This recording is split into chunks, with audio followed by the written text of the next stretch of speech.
المخدرات آفة غيرت العالم بمختلف طبقاته، وهي من أخطر المواد التي يتعرض الإنسان لها في حياته.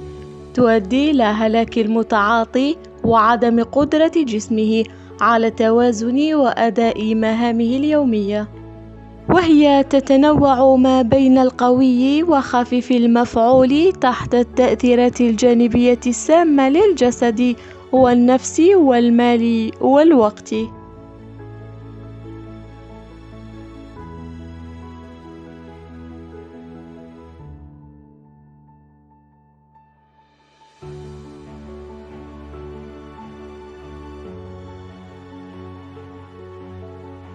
إن الإنسان الذي يدمن تعاطي المخدرات يدمر عقله رويدا رويدا، فلا يستطيع التركيز على شيء، وإنما الشعور بالسعادة المؤقتة التي يهبها المخ للجسد، ثم تبدأ الرغبة الملحة في تكرار تلك التجربة، فيفقد الشخص السيطرة على نفسه، ليصبح الجهاز العصبي غير مربوط بإرادة الإنسان، وتصبح أفعاله لا إرادية وغير متوقعة.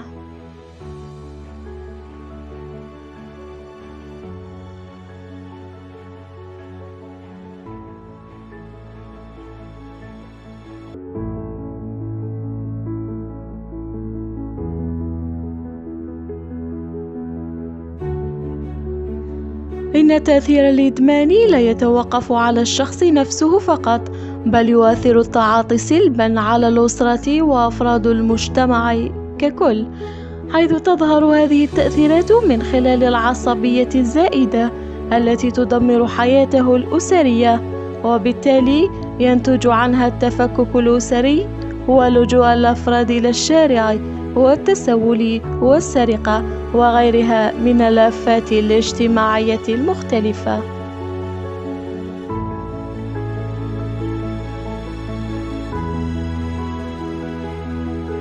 إن إدمان المخدرات يدمر مجتمعاً بأكمله، ويجعل الرذيلة سائدة على الفضيلة، ويحول البيئة الاجتماعية إلى مستنقع يصعب تطهيره وتنظيفه.